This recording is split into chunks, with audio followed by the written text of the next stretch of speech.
সালাম আলাইকুম। আপার ক্ষমতা কতটুকু?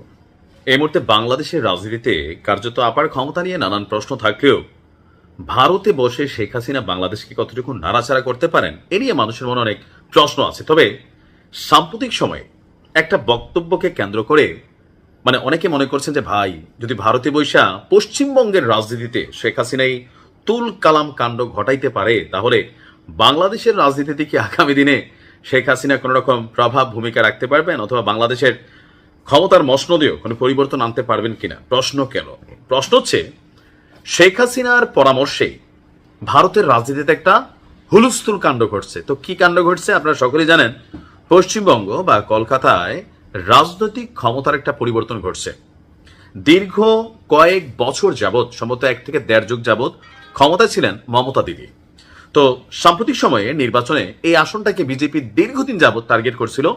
আর হয় কি, যে ধরেন একজন শাসক যখন কন্টিনিউ শাসন করেন, তখন তার শাসন আমল নিয়ে মানুষের মধ্যে প্রশ্ন ওঠে, মানুষের মধ্যে নানান ধরনের পারসেপশন তৈরি হয়, তার খারাপ জিনিসগুলাই কিন্তু সামনে আসা শুরু হয়।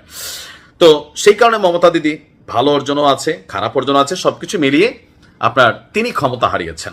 এখন তিনি ক্ষমতা হারানোর পর সেখানে ক্ষমতা পাইল কে? পশ্চিমবঙ্গে খুবই আলোচিত এমনকি আওয়ামী লীগের খুবই মিত্র ক্যারেক্টার হিসেবে পরিচিত ডক্টর ইউনুস সরকারকে, যে সুদি ইউনুস, জঙ্গি ইউনুস, নানান ধরনের তকমা দিতেন, যিনি বলতেন যে 2 গ্যারেজ যে 2 প্লেন দিয়া যুদ্ধ বিমান পাঠালে কি হবে, এরকম শুভেন্দু। হ্যাঁ, কম বেশি জানেন সবাই। আমাদের আলোচনার জায়গাটা কোনটা? এই যে শুভেন্দু পশ্চিমবঙ্গের ক্ষমতার কেন্দ্রে বসলেন বা চেয়ারে বসলেন, এর পিছনে কি পশ্চিমবঙ্গের জনগণ ভোট দিছে, নাকি এখানে ইলেকশন মেকানিজম বা ইঞ্জিনিয়ারিং ঘটছে? আমাদের বাংলাদেশের একজন প্রথিতযশা রাজনীতিবিদ ডক্টর কর্নেল অলি আহমেদ, তবে তিনি মাঝে মাঝে এমন উদ্ভট কথা বলেন, আমার নিজের কাছে একটু আশ্চর্য লাগে। আজকে যে কথাটা তিনি বলছেন, আমার কাছে মনে হয়েছে যে রাজনীতিবিদ হইলে হয় কি, যে যায় লঙ্কা সেই হয় রাবণ। তো তিনি কি বললেন? শেখ হাসিনার পরামর্শে ভারতের রাজনীতি সরকার পরিবর্তন হয় কেন?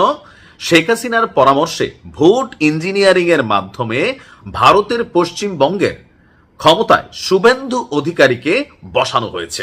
আমাদের লিবারেল ডেমোক্রেটিক পার্টির চেয়ারম্যান এবং সাবেক মন্ত্রী ডক্টর কর্নেল অলি আহমদ, তিনি এমন বিস্ফোরক মন্তব্য করেছেন। তিনি বলছেন, কিছুদিন আগে পশ্চিমবঙ্গে নির্বাচন হয়েছে, সেখানে বাংলাদেশ থেকে দীক্ষিত হয়ে এবং শেখ হাসিনার পরামর্শে ভোট ইঞ্জিনিয়ারিং করে মমতাকে হারিয়ে শুভেন্দু অধিকারীকে ক্ষমতায় বসানো হয়েছে।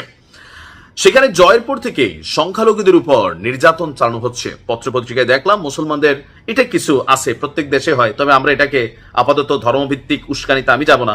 আমার কাছে মনে হয় কি, যে ধরেন কোন দেশে যখন এই ধরনের ঘটনা ঘটে, ইলেকশনের পরে প্রত্যেকটা জায়গাতে আফটার ইলেকশন একটা রিয়েকশন হয়। বাংলাদেশে হয়েছে না, সরকার পরিবর্তনের পর শত শত মানুষ এই দেশে মারা গেছে, লুটপাট হয়েছে, ভাঙচুর হয়েছে।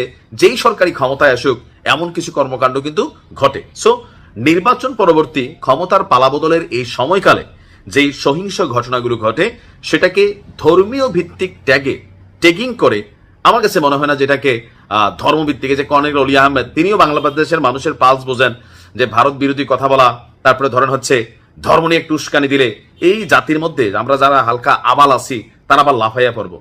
পশ্চিমবঙ্গে এখন যেটা হচ্ছে সেটা হচ্ছে, মমতার অনুসারী যারা আছেন তারা মাইর খাচ্ছেন, দৌড়ের উপর আছেন, পালাই গেছেন। যারা ক্ষমতায় আসছে তারা দৌড়াদৌড়ি করবে। আর বিজেপি এমনিতে একটু উগ্রবাদী দল হিসাবে আমি সবসময় বলি, আমি বিজেপির সাপোর্টার না, কিন্তু ওই ইস্যুগুলোকে এখন ধর্মভিত্তিক ট্যাগ দিয়া কর্নেল অলি আহমদ যেটা বুঝাতে চাইছেন সেটাও কিন্তু সঠিক না। তিনিও এখানে ধর্মভিত্তিক একটা ডায়লগ মাইরা দিচ্ছেন এখানে। আর প্রথমটা মারছেন যে শেখ হাসিনা ইঞ্জিনিয়ারিং মেকানিজম করছে, এই করছে, সেই করছে। আমার কাছে টোটালি মনে হয়েছে এটা একটা ফাওয়াল আপ ছাড়া আর কিছুই না। তো যাই হোক, এটা হচ্ছে পলিটিক্যাল যারা ক্যারেক্টার আছেন তারা যে নিজেরাও কি বলেন, আমার মনে হয় নিজেরাও মাঝে মাঝে বোঝেন না।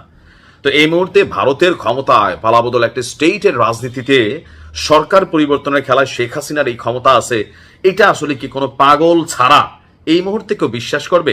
জীবনও বিশ্বাস করবে না, এটা আমি 100% শিওর, যেটা জীবনে কেউ বিশ্বাস করবে না।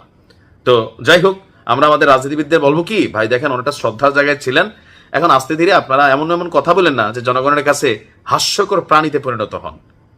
আপনাদের প্রতি মানুষের রেসপেক্টের জায়গাটা অন্যরকম। পলিটিক্যাল বিরোধিতা হবে, কিন্তু এই ধরনের বিরোধিতা আসলে কতটুকু যৌক্তিক? ভালো থাকুন, আসসালামু আলাইকুম।